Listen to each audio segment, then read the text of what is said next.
वालेकुम गाइस, कैसे हैं आप। उम्मीद करता हूं कि आप सब खैरियत से होंगे, खुश होंगे और हमारी दुआ है कि आप हमेशा खुश रहें, हंसते और मुस्कुराते रहें। मेरा नाम है रहमान अनवर और मैं हूं मोहम्मद और मैं मुजफ्फर इकबाल। और आज हम जिस वीडियो रिएक्ट करने जा रहे हैं, इस वीडियो का टाइटल है project worth over 10,000 crore to propel Andhra Pradesh development. तो देखते हैं भाई वीडियो। अगर वीडियो पसंद आए तो लाइक सब्सक्राइब जरूर कीजिएगा और कमेंट में अपनी राय का इज़हार जरूर कीजिएगा। तो करते हैं वीडियो स्टार्ट।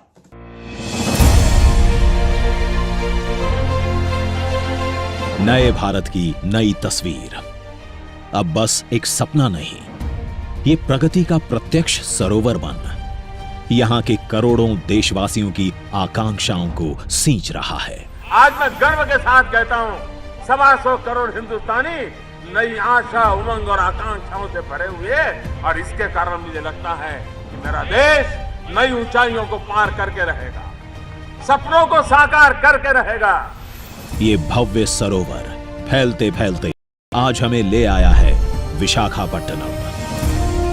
आज आंध्र प्रदेश के विशाखापट्टनम को मिलने जा रहा है 10,000 करोड़ रुपए से अधिक की विकासमयी परियोजनाओं का उपहार। इन परियोजनाओं में शामिल हैं 3,128 करोड़ रुपए की वो परियोजनाएं जो आज राष्ट्र को समर्पित की जा रही हैं।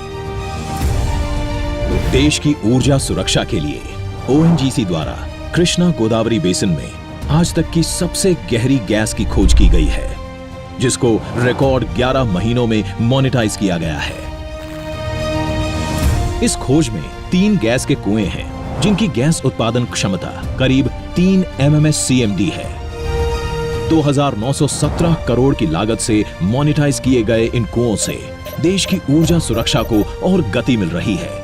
साथ ही भारत को गैस आधारित अर्थव्यवस्था बनाने की दिशा में ये एक बड़ा कदम है।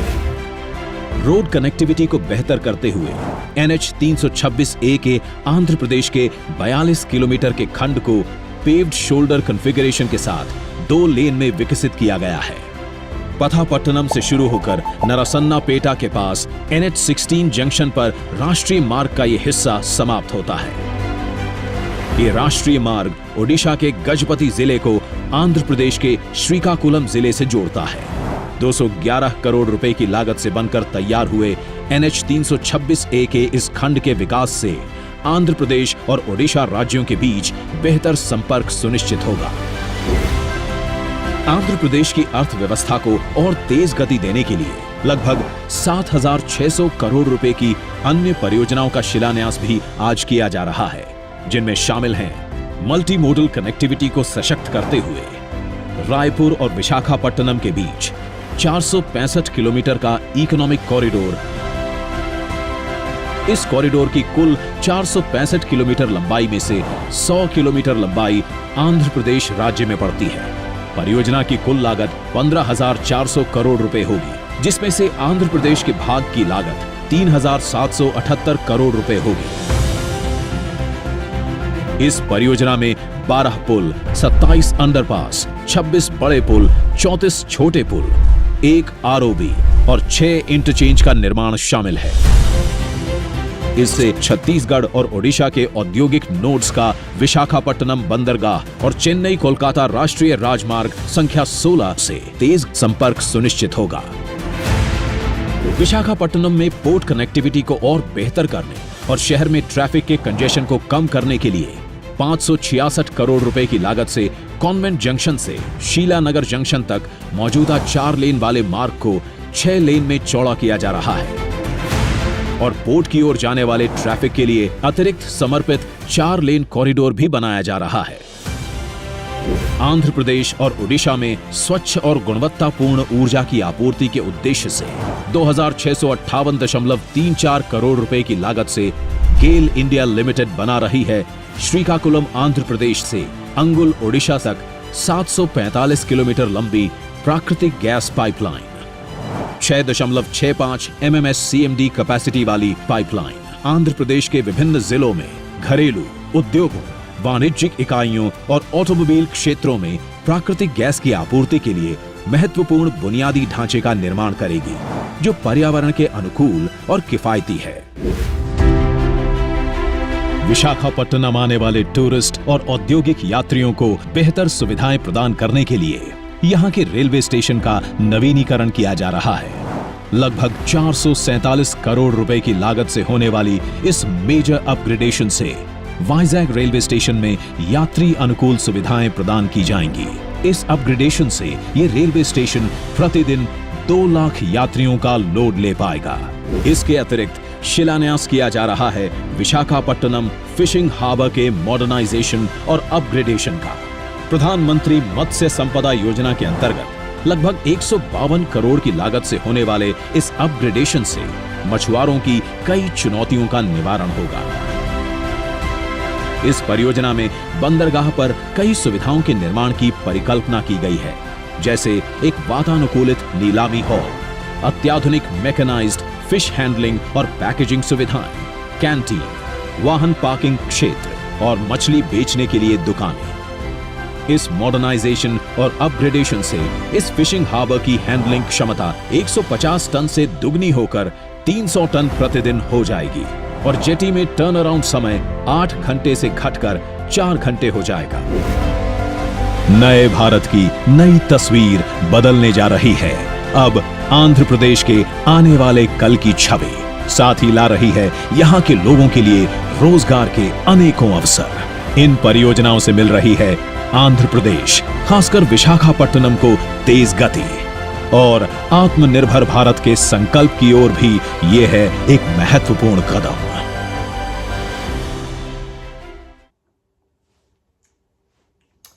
हाँ जी गाइस, तो जैसा कि आप देख रहे थे भाई इतना बड़ा भाई प्रोजेक्ट स्टार्ट होने जा रहा है और जिसमें बहुत सी चीज़ें भाई कवर की जाएंगी, बहुत ज़्यादा। आंध्र प्रदेश और उसकी भाई मैं तो बोलता हूँ कि 10,000 करोड़ में एक भाई तस्वीर ही बदल जाएगी भाई। इतने काम होने, इतने प्रोजेक्ट स्टार्ट होने जा रहे हैं कि अब बोले तो भाई 12 स्टार्ट होने या हो गए?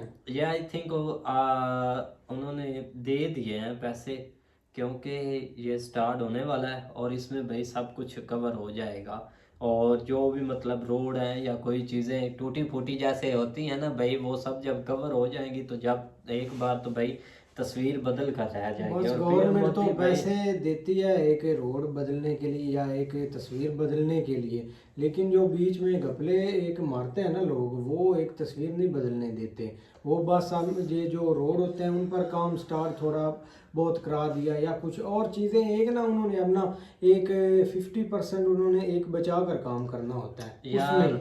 ये सोचें कि वो कुछ करते तो है ना भाई। आपने देखा कि इतने प्रोजेक्ट हमने देखा नितिन जी, ऐसे जो प्रोजेक्ट हैं वो अपने नीचे रख कर ये सारे काम करवाते हैं। ये नहीं बोल रहा कि उधर हुए नहीं या काम नहीं हो रहा, ये बता रहा हूँ कि लोग कुछ खाते भी हैं काफी इसमें। ये नहीं बोल भाई रहा वो सब साथ साथ ही चलता है। ये हमारी जो कंट्रीज है ना, इनमें ऐसा सब कुछ चलता है। लेकिन ये है कि वो कुछ कर देते हैं, लेकिन वहाँ 50 लेते होंगे, यहाँ पर तो भाई 80% 90% ले लेते हैं और 10% लगा कर आपको भाई खुश कर देते हैं। ये भी फर्क है बिल्कुल। लेकिन प्रोजेक्ट जो है ना वो बहुत अच्छे हैं, जिसमें खासकर जो फिशर्स जो है ना माही गिर, उनके लिए, क्योंकि उनका काम थोड़ा बहुत ज़्यादा इस तरह का होता है बेचारों का, जिनको फैसिलिटेट करना जो है ना वो बहुत ज़रूरी है।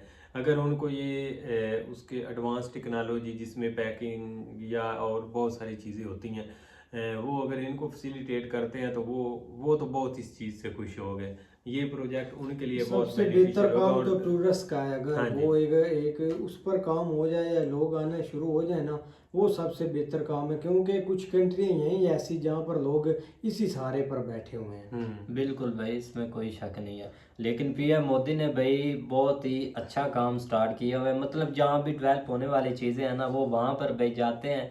और मैं कल वो गए हुए थे तमिलनाडु वाली साइड पर, वहाँ पर भी उन्होंने भाई विजिट किया था। मतलब जहाँ जहाँ ज़रूरत है वो वहाँ पहुँच जाते हैं और वहाँ पर जाके अच्छी खासी अनाउंसमेंट करते हैं और फिर वहाँ पर काम होना स्टार्ट हो जाता है भाई।